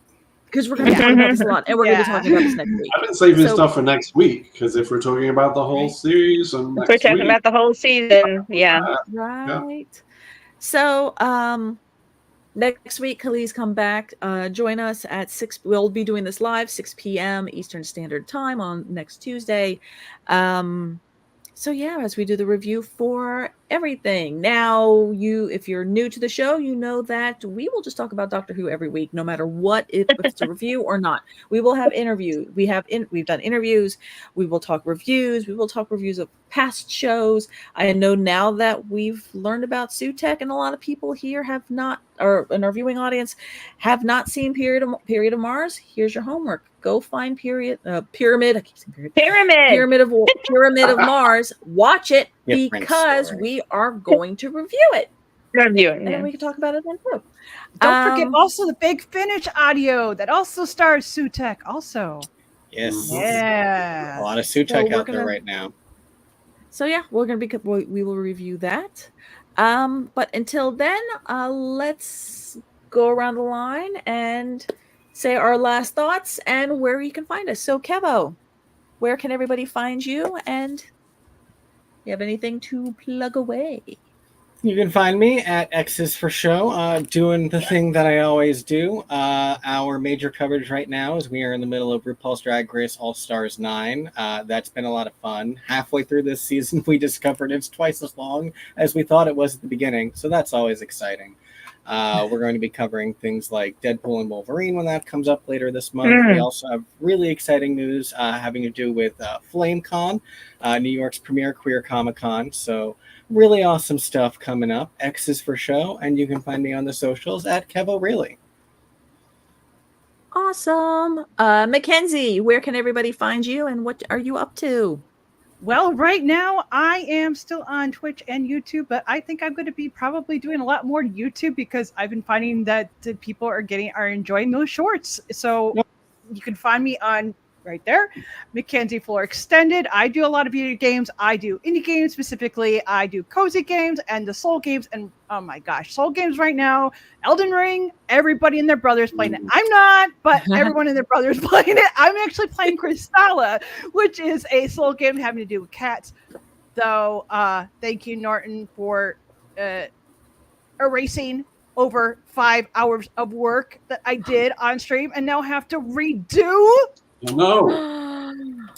I'm not happy. So if people can recommend something that's not Norton antivirus that works just as well, I want to hear about it. I really do, because I want to, after that, I want to throw it down into the vortex with the Sutekh. Oh no. Yeah, get that bungee cord. Especially when I'm doing content creation for Crystalla right now, so that really hurts. Really bad. Oh, I'm so sorry. Oh no. Yeah, that happened last stream. Like I went down like 3 or 4 times, and then I couldn't get the game to load. And then I realized after the fact, I'm like, no, the game erased itself. Don't tell. No, it erased itself. So yeah, I have to redo. And I was at the end of the first episode, so I have to redo all that, and that's kind of not easy for me to do right now that I got a day job. So I'm kind of like, I don't know when I'm going to get that in. I'm also doing Withering Wave, which is another fantastic game too that a lot of people are like talking about. So between those two, those are what I'm focusing on. That other one is like a Chinese JRPG, but it's a gacha game that you don't have to pay anything to play it, which is fun. Okay. Well, awesome. Yeah. Everybody go check her out on Mackenzie Floor Extended on YouTube. Nick, your turn. What's going on with you, sir? Where can people find you? Well, come say hello to me. Nick Smith Films. Easy to remember, right? Also, you hop on GenerationStarWars.com. I do guest blogs on there. I'll be writing kind of roundup of this season of Doctor Who, and we blog about all kinds of different things. Otherwise, I'll just be watching X's for show, and I plan to be here next week. Heck yes. Nisha, your turn. Where can everybody find you when you're not globe trotting and I know. You can find me right now in Seoul, South Korea. So I'm looking out at the Seoul Sky Tower from my window. It's my morning view every morning, so I love it so much. I am, wow, lots of shifts in my world, as we talked about last time. We still have diversitygeek.org. Please, please, please go check out our website, diversitygeek.org, where you can see the updated research. We've added one more paper. I have 2 more papers to put up there abstract wise that I've worked on in the last year. I published and presented one in I think it was November of last year, which I know you guys haven't had a chance to look at. So the series that we're working on is called Healing Messages of Fandom. Ultimately, the workbook that I've worked on, which I think about 5 members here have had a chance to use the workbook, is about embracing your inner geek and your fandom passions, and being able to use those as credible sources for healing, creating a self-care plan for wellness and for trauma recovery, because that's my specialty. And as I have studied, researched, and spent more time on suicide risk in the Asian population, which is why I'm here, I have really revised that quite a bit, because I'm looking a little bit more at a more global approach to suicidality and mental health, and what are the risks that people are facing from different cultural aspects and suppressions. And all of this is coming from a world of fandom, because for me, as you guys know, I looked at what has been a very common bonding factor for many people to be able to survive PTSD, depression, anxiety, come through that, and a lot of it has been healthy healing fandoms. And so that's why ultimately we called it the Healing Messages of Fandom. But right now I am a very huge fan of BTS, as you guys know, Bangtan Sonyeon, the K-pop group, and I've been with them 10 years, and I actually have published 2 papers based on their healing messages, and that's a lot of what I'm here for. I came for the 11th anniversary and won a raffle to see Jin come home, which is like freaked me out. So you'll see me here again, because I'm actually working on a project here in hopefully it'll go live soon, to come to fruition by next year. So I'm trying to get back to the Diversity Geek world and interviews. I am trying so hard to, but it's like too many moving pieces. But keep an eye on the website. Changes are coming. Keep an eye on the website, because our Shopify is going up soon. All of our wellness merch with our messaging is coming up. So the merch, you also help us to keep the nonprofit work going, and help me to be able to come and do workshops and in the healing messages and for self-care and mental health. So, hey. Love it. I'm so crazily happy and proud of you, and just all the good work that you've done tirelessly for just, I want to say years. In reality, it's decades of helping. It's a decade. Fandom. You're right. Yeah. So it's I'm just so absolutely just enthralled and happy for you, Nisha. So yes, go check out diversitygeek.com. .org. .org. Sorry. I'm terrible. That's okay. As for me, you can find me at Pieces of Melee on my Instagram. Let's see. Yeah. Okay. Thank you. So that's my Instagram. I tend to be there. I do a lot of right now. My next convention is San Diego Comic-Con. I will be in the art show over there. I will be putting out more information there. That is, if you're going to San Diego and you don't have a ticket, if you live in San Diego, you can actually go to the art show for free. So fun fact, you can go in there. There's a lot of freebies around San Diego. Again, this is end of July, the 29th, I think. Around that point, Pieces of Melee. Otherwise,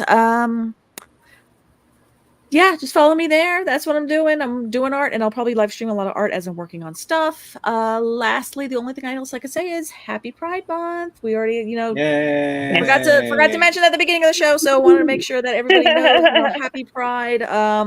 Went to St. Pete. I'm in the Tampa Bay area, so St. Pete has a huge Pride kind of festival. We have a parade. We have a whole weekend. So that was this past weekend, and it was amazing. Just everyone getting out and just celebrating, being happy and being accepted, and all those other kind of fun things that every human should have the right to. So as we kind of close up, I just want everyone to say, please be kind to one another, be happy, tell people that you've seen and that you love them. Make sure that you tell them that you love them. I believe this is also Men's Mental Health Awareness Month.